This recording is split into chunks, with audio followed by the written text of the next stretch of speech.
அடுத்தது எந்த ஊர் அது?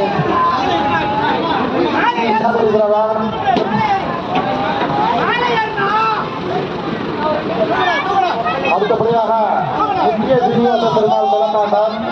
அடுத்தபடியாக சீனிவாச பெருமாள்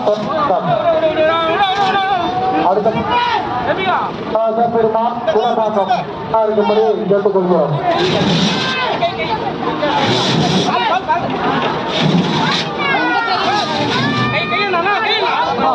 கை